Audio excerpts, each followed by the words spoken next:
ಉತ್ತರ ಕನ್ನಡ ಜಿಲ್ಲೆಯ ಕರಾವಳಿ ಹಾಗೂ ಮಲೆನಾಡಿನ 165ಕ್ಕೂ ಹೆಚ್ಚು ಗ್ರಾಮಗಳಲ್ಲಿ ಕುಡಿಯುವ ನೀರಿಗೆ ಬರ ಎದುರಾಗಿದೆ. 46 ಹಳ್ಳಿಗಳಲ್ಲಿ ಬಾವಿ ಬೋರ್ವೆಲ್ಗಳು ಬತ್ತಿ ಹೋಗಿ ವಾರಕ್ಕೆ ಒಂದೆರಡು ಬಾರಿ ಮಾತ್ರ ನೀರು ಕಾಣುವ ಸ್ಥಿತಿ ನಿರ್ಮಾಣ ಆಗಿದೆ. ಜಿಲ್ಲಾ ಪಂಚಾಯತ್ನಿಂದ ನಿರ್ಮಾಣವಾಗಿರುವ 241 ಶುದ್ಧ ಕುಡಿಯುವ ನೀರಿನ ಘಟಕಗಳಲ್ಲೂ ನಿರ್ವಹಣೆ ಇಲ್ಲ. ವಿದ್ಯುತ್ ಸಂಪರ್ಕ ಸಮಸ್ಯೆಯಿಂದಾಗಿ 124 ಶುದ್ಧ ಕುಡಿಯುವ ನೀರಿನ ಘಟಕಗಳು ಸ್ಥಗಿತವಾಗಿದೆ. ಕಾರವಾರ, ಅಂಕೋಲಾ, ಕುಮಟಾ, ಹೊನ್ನಾವರ ಭಾಗದಲ್ಲಿ ಬಾವಿಗಳು ಬೋರ್ವೆಲ್ಗಳಲ್ಲಿ ನೀರು ತಳ ಹಿಡಿದು ಉಪ್ಪು ನೀರು ಬರ್ತಾ ಇದೆ.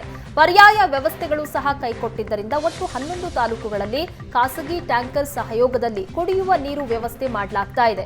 ಶಿರಸಿಯ ಕಸ್ತೂರಬಾ ನಗರ ಸೇರಿದಂತೆ ಹಲವೆಡೆ ಒಂದು ಕೊಡ ಕುಡಿಯುವ ನೀರಿಗೂ ಜನರು ಕಷ್ಟಪಡ್ತಾ ಇದ್ದಾರೆ. ಅಲ್ಲವ್ರಿ ನೀರೇ ಸಿಗಲ್ಲಾಗ್ಯಾವ್ರಿ. ನೀರು 4 ದಿನ ಆಯ್ತು ನೀರೇ ಇಲ್ರಿ. ಈಗ ನೀರಿನ ಭಾಳ ಸಮಸ್ಯೆ ಅದ್ರಿ. ಈಗೇನಾದ ಅಡಿಗೆ ನೀರಿಲ್ರಿ, ಬಟ್ಟೆ ತೊಳೆಗೆ ನೀರಿಲ್ರಿ.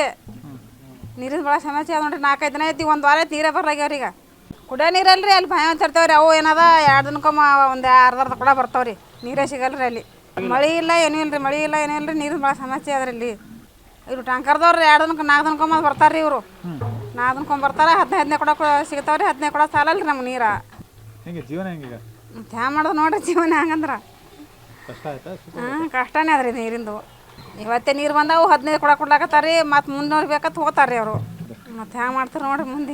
ಮಳೆ ಬರ್ಬೇಕು ಬಿಡ್ರಿ. ಮತ್ತು ಈಗ ನಮ್ಮ ಕೈ ಅಂದ್ರಿ ಮಳೆ ಬರ್ಬೇಕ್ರಿ. ಅದಲ್ಲ ಮಳಿನೇ ಆಗಲ್ಲಾಗ್ಯದಲ್ಲ ರೀ. ಮೊನ್ನೆ ಒಂದು ಆಯಿತು ಅಟ್ಟಿಗೆ ಹೋಗಿಬಿಡ್ತಾರೆ ಅದು ಮಳೆ. ನೀರೇ 4 ದಿನ ಇದೇವ್ರಿ. ನೀರೇ ಸಾಲಲ್ರಿ. ಮತ್ತು ಎಲ್ಲ ಒಳಗೆ ಬಟ್ಟೆ ತಗೊಳ್ಳೋದು ಎಲ್ಲ ಒಳಗೆ ನೀರು ಸಮಸ್ಯೆ ಭಾಳ ಅದ್ರಿ ನೀರಿಂದು. ಅಲ್ಲೋ ರೀ.